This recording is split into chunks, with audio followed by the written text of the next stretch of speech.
Yang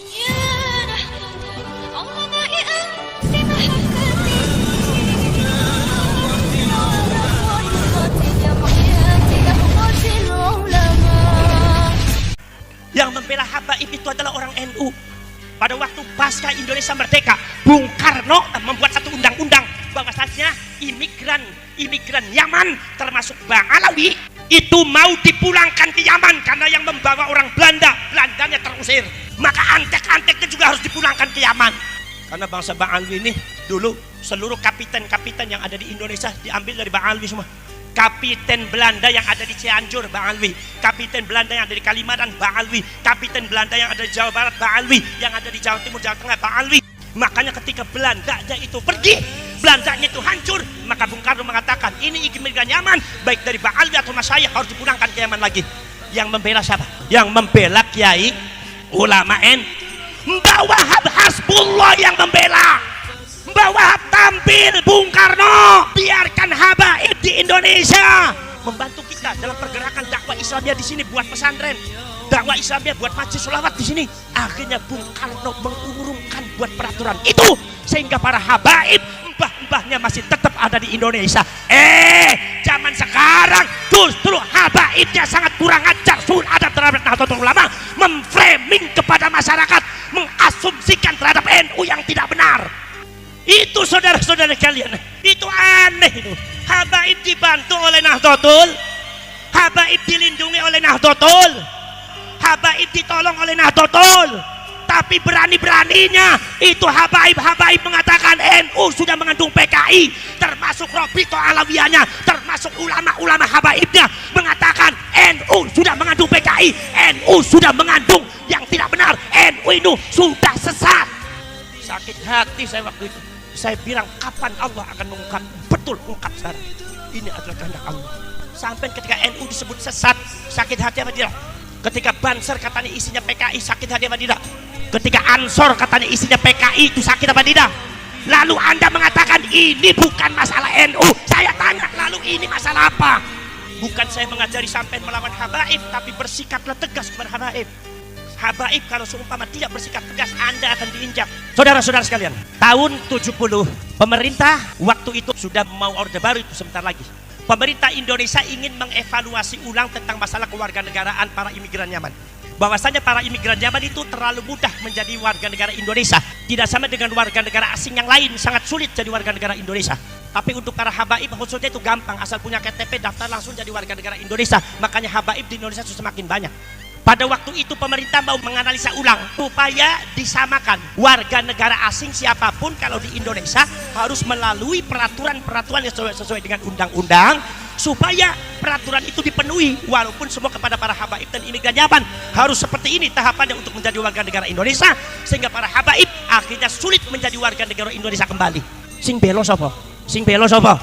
Sing belo sapa? Sing belo niku Gus Dur. Haji Abdurrahman Wahid, beliau yang membela habaib.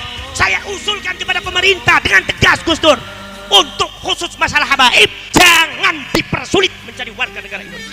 Akhirnya pemerintah menerima usulan Gus Dur sehingga para habaib dari Yaman banyak datang ke Indonesia, sangat mudah menjadi warga negara Indonesia. Itu atas jasanya siapa? Jawab bareng-bareng, atas jasanya siapa? Itu dasarnya Kiai Haji Abdurrahman Wahid. Tapi di dalam perjalanannya, apakah habaib itu mengucapkan terima kasih sama Gus Dur?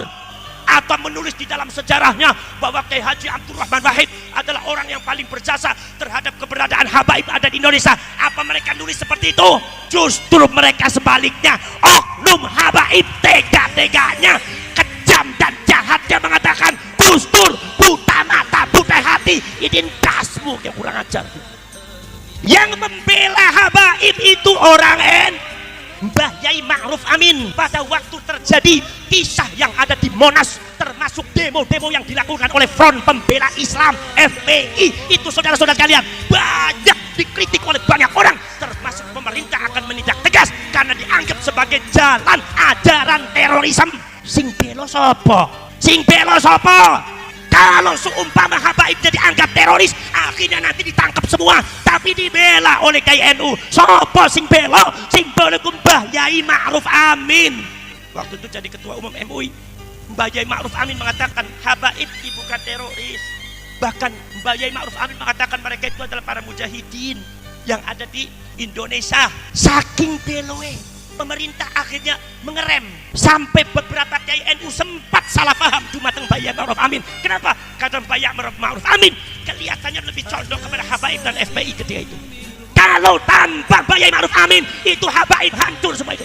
Tapi yang membela itu Mbak Yai Ma'ruf. Begitu Mbak Yai Ma'ruf Aminnya diberikan amanah oleh masyarakat dan para ulama untuk menjadi wakil presiden, itu ada oknum habaib yang tega-teganya di depan jamaahnya ngajarin tidak benar. Sudahlah menyebut nama Yai Ma'ruf Amin dengan namanya saja Ma'ruf Amin.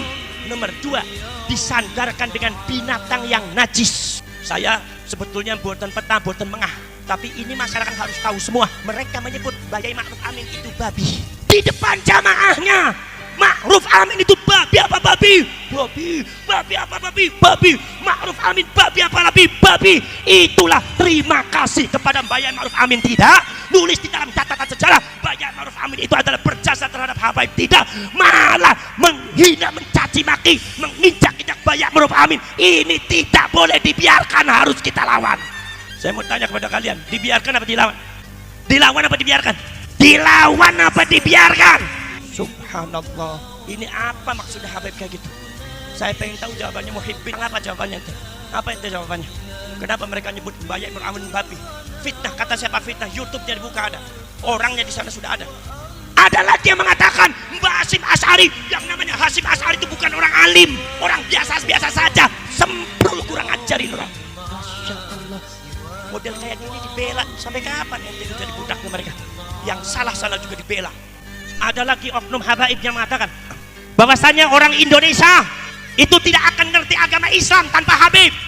Indonesia tidak akan ngerti Allah tanpa Habib, tidak akan ngerti Nabi Muhammad tanpa Habib. Ini oknum habib bicara gini adalah kadzab, pembohong besar, menipu sampean. Kalian buka itu sejarah habaib datang di Indonesia. Abad ke-19 didatangkan oleh Belanda, zamannya Mbah Hasyim Asy'ari, Mbah Wahab, zamannya Mbah As'ad Syamsul Arifin, zamannya Mbah Abbas. Abad ke-19 Habib itu baru menginjakkan tanah di tanah Jawa. Ratusan tahun Indonesia sudah mengenal agama Islam. Ratusan tahun Indonesia sudah mengenal Allah, sudah mengenal Kanjeng Nabi Muhammad. Bahkan Indonesia sudah membuat peradaban Islam yang lebih hebat dari peradaban negaranya Habib, yaitu Yaman. Indonesia sudah punya Majapahit Islam, Indonesia sudah punya Pajang Islam, Indonesia sudah punya kerajaan Mataram Islam, Indonesia sudah punya Kesultanan Demak Islam, Indonesia sudah punya Kesultanan Cirebon Islam, Indonesia sudah punya Kesultanan Banten Islam, Indonesia sudah punya Kesultanan Ternate Papua Islam, Indonesia sudah punya Kesultanan Bone Islam, Indonesia sudah punya Kesultanan Samudra Pasai Islam, Kesultanan Islam yang menyebar di pulau-pulau Maluku. Indonesia lebih hebat daripada negaranya Habib. Jadi kalau ada oknum Habib mengatakan tanpa Habib Indonesia tidak mengenal agama, ini kadzab, pembohong, dajjal, ini gak benar. Bukan sekedar itu, sejarahnya dibelokkan.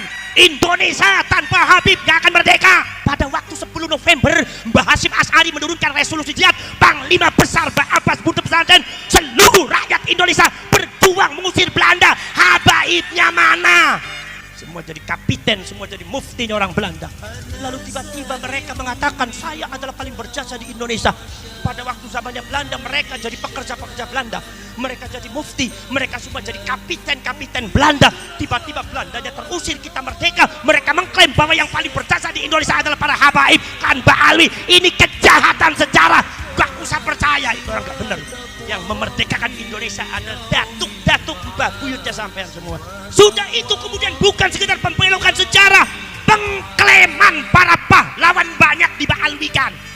Pangeran Diponegoro dibaalwikan, katanya seorang Habib. Raden Saleh seorang Habib. KRT Sumodiningrat katanya seorang Habib.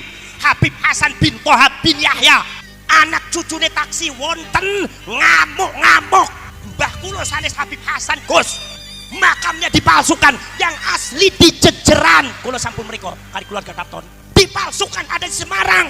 Katanya ini makamnya Sumodiningrat. Semua kerajaan keraton yang ada di Ngayogyakarta menentang. Keberanian oknum Mbak Alwi semacam ini sudah di luar nalar, Pak. Lek panjenengan gak wani entek sampean iki.